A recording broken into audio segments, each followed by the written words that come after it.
Seperti yang tertera pada pokok materi di sini, kita akan membahas mengenai program, keberhasilan, kendala, dan pengaruh pengembangan sumber daya manusia pada masa Orde Baru. Nah, sebelum masuk ke pokok materi pertama, apakah kalian tahu apa itu pengembangan sumber daya manusia? Pengembangan sumber daya manusia merupakan proses peningkatan kualitas atau kemampuan manusia yang mencakup perencanaan, pengembangan, dan pengelolaan sumber daya manusia. Adapun tujuan dari pengembangan sumber daya manusia adalah sebagai peningkatan kemampuan, keterampilan, dan sikap manusia sehingga bisa lebih efektif dan efisien dalam mencapai sasaran-sasaran program. Pokok materi pertama yaitu program-program yang dikeluarkan oleh pemerintah. Pemerintah mengeluarkan program di beberapa bidang, seperti di bidang pendidikan, bidang kesehatan, bidang transmigrasi, bidang pertanian, dan bidang kesejahteraan rohani.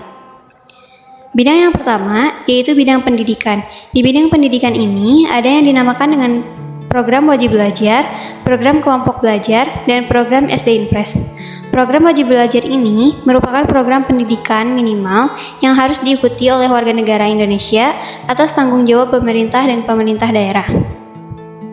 Sedangkan program kelompok belajar adalah program pemberantasan buta huruf untuk kelompok masyarakat yang berusia 10-45 tahun dengan tujuan supaya masyarakat bisa membaca dan menulis huruf juga angka.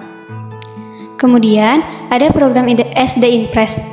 Program SD Impres ini merupakan salah satu terobosan untuk meningkatkan mutu sumber daya manusia khususnya di wilayah pedesaan. Bidang yang kedua yaitu di bidang kesehatan. Di bidang kesehatan ini, pemerintah mengeluarkan 4 program. Di antaranya, 1. Keluarga berencana. Program keluarga berencana ini merupakan salah satu upaya pemerintah untuk mengendalikan laju pertumbuhan penduduk serta membentuk keluarga yang berkualitas. 2. Kesehatan ibu dan anak. Program kesehatan ibu dan anak ini merupakan salah satu upaya dalam bidang kesehatan yang menyangkut pelayanan dan pemeliharaan ibu hamil, ibu bersalin, ibu menyusui, bayi dan anak balita serta anak prasekolah. Yang 3, kesehatan gizi. Program kesehatan gizi ini bertujuan untuk menanggulangi masalah gizi perseorangan dan meningkatkan status gizi masyarakat sesuai dengan sumber daya yang tersedia. Yang keempat, ada program imunisasi. Program imunisasi ini merupakan langkah untuk mencegah penyakit menular dengan cara memberikan vaksin pada seseorang sehingga tubuhnya resisten terhadap penyakit tertentu. Bidang yang ketiga yaitu transmigrasi. Transmigrasi merupakan sebuah program pemerintah yang sejatinya telah lahir sejak zaman kolonial. Tujuan dimulainya program transmigrasi ini adalah untuk pemindahan dan penyebaran penduduk dengan maksud untuk dapat meningkatkan pendapatan dan kesejahteraan, serta menjadi pusat pengembangan wilayah baru. Bidang yang keempat yaitu pertanian. Di bidang ini, pemerintah mengkhususkan pada program perluasan tanah yang subur untuk daerah di luar Jawa atau ekstensifikasi pertanian, peningkatan produksi pertanian untuk lahan di Jawa atau intensifikasi pertanian, dan program perbaikan sarana irigasi, serta penelitian dan pengembangan pertanian. Bidang kelima yaitu kesejahteraan rohani. Program yang dikeluarkan oleh pemerintah di bidang ini yaitu mengenai bantuan pembangunan atau rehabilitasi tempat peribadatan.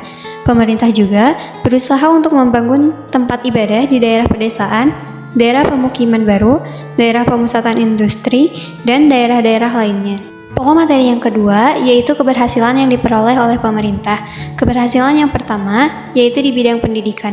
Seperti pada program wajib belajar, keberhasilan kebijakan pendidikan pada masa Orde Baru adalah peningkatan angka melek huruf dari 40% sampai 90% karena adanya perluasan kesempatan di bidang pendidikan melalui program wajib belajar. Yang kedua, pada program kelompok belajar dianggap berhasil ketika pada sensus tahun 1979 jumlah penduduk di Indonesia yang kala itu 80 juta jiwa masih memiliki 39,1% penduduk buta huruf. Lalu pada sensus tahun 1980 persentasenya menurun menjadi 28,8%. Sedangkan pada sensus 1990 persentasenya menyusut jadi 15,9%. Yang ketiga, pada program SD Impres. Sebelum program pembangunan 5 tahun atau PELITA dilaksanakan, jumlah gedung SD pada tahun 1968 yaitu sebanyak 60.023 unit, dan gedung SMP sebanyak 5.190 unit. Pada awal pelita 6, jumlah itu meningkat menjadi sekitar 150.000 gedung SD dan 20.000 gedung SMP. Keberhasilan yang kedua yaitu di bidang kesehatan. Seperti di program keluarga berencana, angka kelahiran total wanita menurun dari 5,6% menjadi 2,87% dengan kurun waktu 3 tahun. Di program kesehatan anak dan ibu, pemerintah berhasil memberikan pelayanan kesehatan dan posyandu yang tersebar hingga desa terpencil, yang dimana hal itu berhasil menekan angka kematian bayi. Pemerintah dapat mengendalikan penyebaran penyakit menular, dan pemerintah juga dapat memperbaiki kondisi kesehatan masyarakat.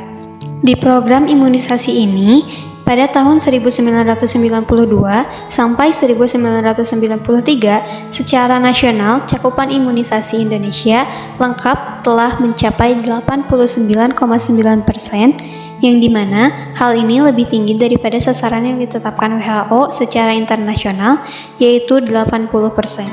Keberhasilan pemerintah di program kesehatan gizi yaitu berhasil meningkatkan kualitas hidup rakyat, seperti angka harapan hidup yang pada awalnya adalah sekitar 45,7% meningkat menjadi 62,7%.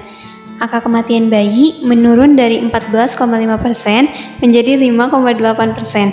Kemudian, angka kematian ibu melahirkan menurun dari 0,45% menjadi 0,425%. Keberhasilan yang ketiga yaitu di bidang transmigrasi. Selama pelaksanaan transmigrasi sejak era Orde Baru, pemerintah telah berhasil menciptakan 1.100 desa mandiri, 383 ibu kota kecamatan, dan 104 ibu kota kabupaten. Keberhasilan yang keempat yaitu di bidang pertanian. Pada tahun 1984, Indonesia berhasil memproduksi beras sebanyak 25,8 ton. Hasilnya, Indonesia berhasil melakukan swasembada beras. Kesuksesan ini mendapatkan penghargaan dari FAO atau Organisasi Pangan dan Pertanian Dunia pada tahun 1985.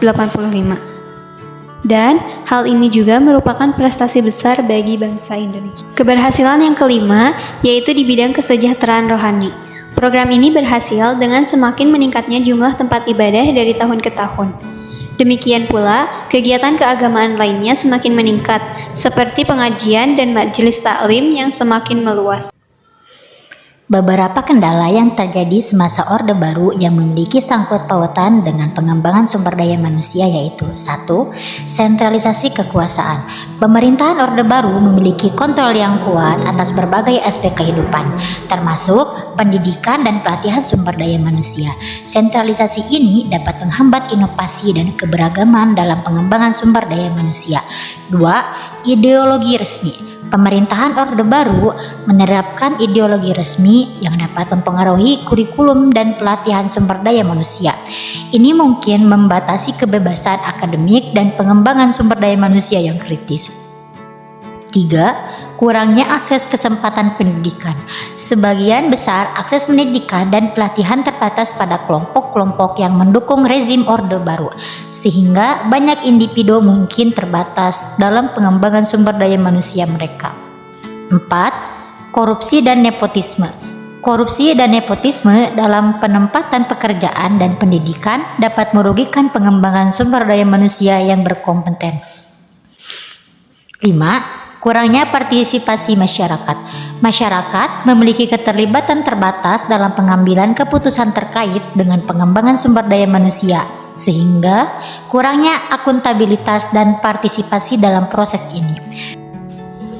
Salah satu penyebabnya terjadinya demo pada tahun 1998 yaitu ada sangkut pautnya dengan terjadinya krisis finansial di Asia pada tahun 1997 yang diawali dari negara Thailand, lalu menular ke negara-negara Asia lainnya termasuk Indonesia.